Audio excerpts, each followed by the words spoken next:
Look at me, not your past, not your pain. Look at me. If 2025 knocked the wind out of you, if life left you bruised, betrayed, or broken, if you lost more than you won, cried more than you celebrated, this message is for you. Because I didn't come to announce your defeat. I came to prophesy your comeback. Somebody told you it was over, but they forgot one thing: you're still breathing. And as long as there is breath in your body, God is not finished with your story. 2026 is not just another year on the calendar. It is a recovery season. It is the year you rise from what tried to ruin you, the year you turn scars into strength and setbacks into setups. I declare today, you are not coming back small. You are coming back stronger. Some of you thought the breakdown meant the end, but I came to tell you it was not your burial. What tried to crush you did not come to kill you. It came to shape you. You were not laid to rest in that season. You were laid down so that something deeper could be built inside of you. The enemy called it a collapse, but heaven called it construction. While people were counting you out, God was counting you in. While they thought you were finished, God was still forming you. There are moments in life when everything falls apart at once. Your strength fails, your plans collapse, your confidence shakes, and your prayers feel unanswered. You thought you were strong until life tested you in places you never trained for. But hear me clearly, what fell apart around you did not mean God fell asleep on you. Sometimes God allows the ground to break beneath your feet so you can learn what it means to stand on Him alone. You thought the pit was punishment, but it was preparation. You thought the tears were evidence of weakness, but they were watering the soil of your next season. You thought the silence meant abandonment, but it was God teaching you how to hear His voice without the noise of people's approval. What you call a breakdown was God stripping you of what could not go with you where He was taking you. You lost things you prayed to keep, but you kept things you didn't even know you needed. You lost comfort, but you gained clarity. You lost ease, but you gained endurance. You lost applause, but you gained authority. Because when God prepares a comeback, He doesn't just restore what was lost. He strengthens what remained. He makes sure that when you rise again, you rise with roots. You were pressed but not destroyed. You were bent but not broken. You were shaken but not removed. The breakdown revealed what was fragile and what was faithful. It showed you who could walk with you in the valley and who only celebrated you on the mountain. It exposed false support so real strength could develop within you. That season didn't bury you. It broke you open. And what breaks open is not meant to die. It is meant to release something that was trapped inside. The oil cannot flow until the crushing happens. The diamond cannot shine without the pressure. The seed cannot produce until it is hidden in the dirt. And just because it was dark does not mean it was deadly. Darkness is often the birthplace of transformation. So don't mourn the breakdown. Don't curse the season that cracked you. That was the moment God proved you were still alive. That was the moment heaven decided you were worth rebuilding. And when you stand up in 2026, it won't be as someone who barely survived. It will be as someone who understands that what didn't kill you didn't just spare you. It prepared you for your biggest comeback. Some of you keep reliving what hurt you, and every time you replay it, you reopen a wound that was meant to heal. You survived the moment, but the moment didn't stop living in you. You wake up carrying yesterday's pain into today's possibilities, and then you wonder why tomorrow feels so heavy. Hear me clearly. Your future is not waiting on your memory. It's waiting on your release. You keep rehearsing the betrayal, the failure, the rejection, the words they said, the door that closed, the prayer that didn't get answered the way you hoped. You tell yourself you're being careful, but what you're really doing is being chained. Pain has a way of convincing you that remembering is protection, but all it does is imprison you in a season that already ended. You cannot step into a new year while dragging an old story behind you.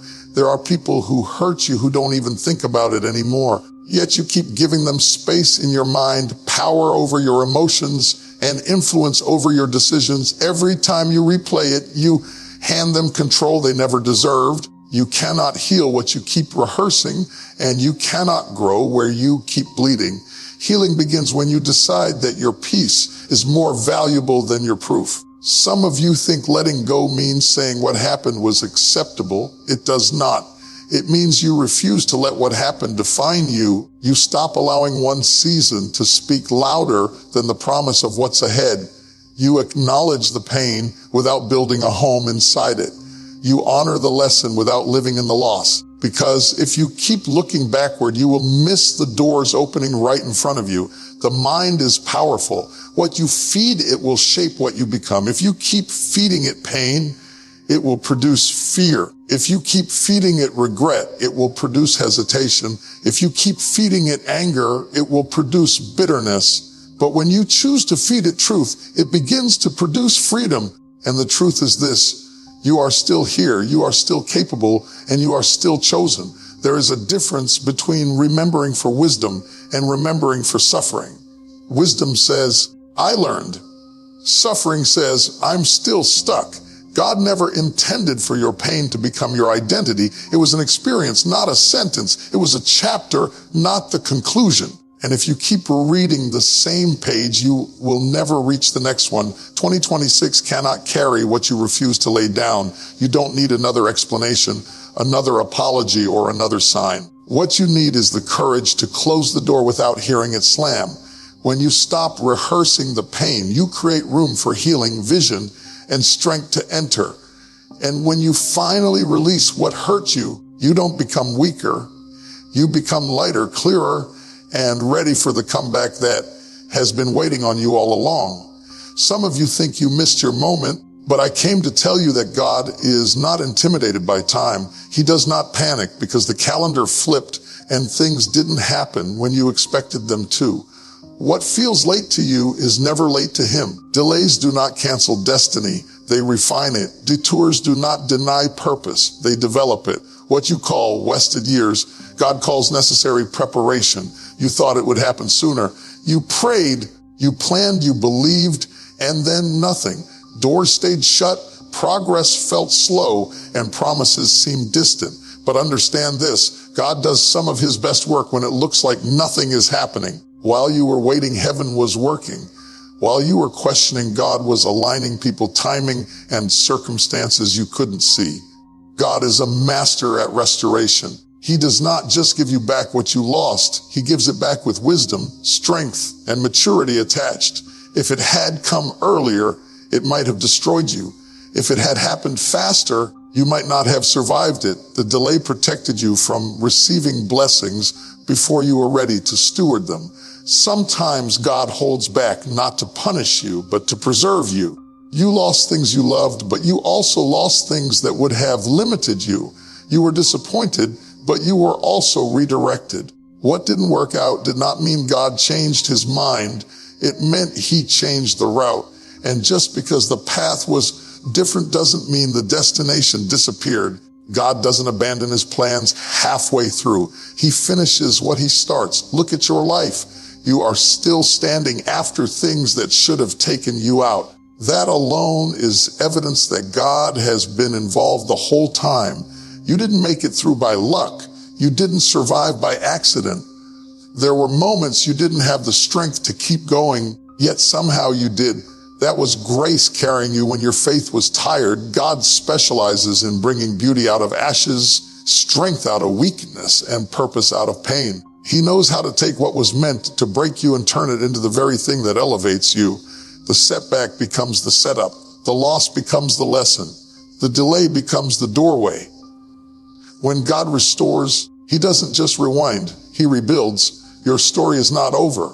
What looks like the end was simply the pause before the comeback. God did not invest this much in you to leave you unfinished. He didn't bring you this far to drop you here. If you are still breathing, there is still an assignment on your life. And when restoration comes, and it will be clear that only God could have done it.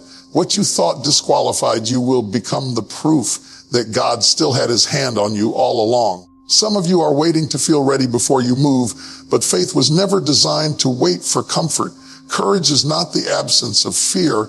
It is the decision to move while fear is still talking. If you wait until everything feels safe, familiar, and guaranteed, you will stay stuck in the same place year after year.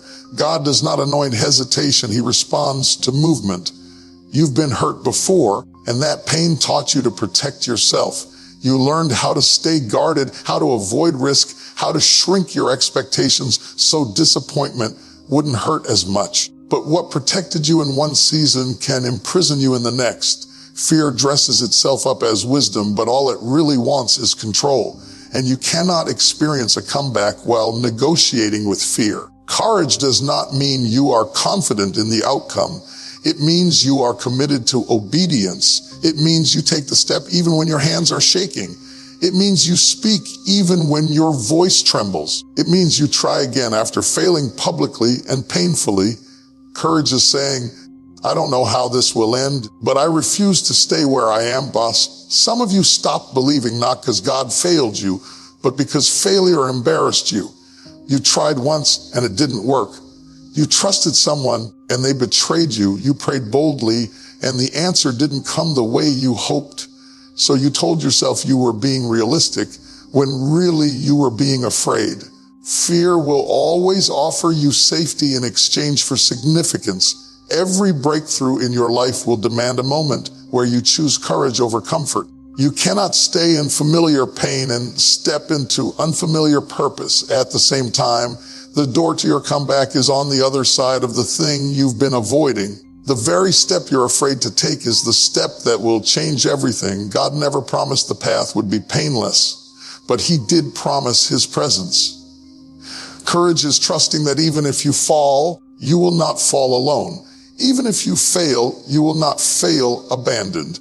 Even if it doesn't work the first time, God is still able to redeem the attempt. You don't need perfect faith. You just need enough courage to move. 2026 will not respond to your intentions. It will respond to your actions.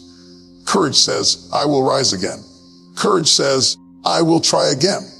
Courage says, I will believe again. Not because you are fearless, but because you are faithful. And when you look back, you will realize that the moment you stopped waiting to feel brave was the moment your comeback truly began. Some of you are ashamed of what you went through, but I came to tell you that the very thing you try to hide is the thing God is about to use to introduce you. What embarrassed you did not end you. It educated you. What wounded you did not silence you, it seasoned you. The struggle you survived is not a liability, it is a credential. You thought the failure disqualified you, but it actually qualified you for empathy, wisdom, and authority. You can speak now in ways you never could before. You can reach people you would have never understood before. There is a depth in your voice that only comes from surviving something you didn't think you'd make it through. Pain has a way of refining your message until it becomes undeniable. You didn't choose the storm, but you learned how to stand in it. You didn't ask for the loss, but you discovered what truly mattered. You didn't plan the setback, but it revealed the strength you never knew you had. And now, the very experience you wish you could erase has become the proof that you are resilient, credible, and real. People don't trust perfection. They trust survival. What tried to break you thought it would silence you, but instead it sharpened you. It stripped away arrogance and replaced it with authenticity. It removed pretense and replaced it with power. When you speak now, it's not theory, it's testimony. You are no longer talking about what you heard. You are talking about what you lived through. God has a way of flipping the script. The thing meant to embarrass you becomes the platform that elevates you. The moment you thought ruined your reputation becomes the moment that proves your integrity. The storm that exposed you also defined you. And when people see you standing after what you endured, they don't just see strength, they see grace. You are not standing in spite of the storm. You are standing because of it. The fire didn't consume you, it refined you. The pressure didn't crush you, it clarified you. The opposition didn't stop you, it prepared you. And now, what once whispered shame is about to speak purpose. Your story carries weight now. Your words carry authority now. Your present carries impact now. Because when someone sees you healed, restored, and rising, They see evidence that survival is possible. They see hope with skin on it.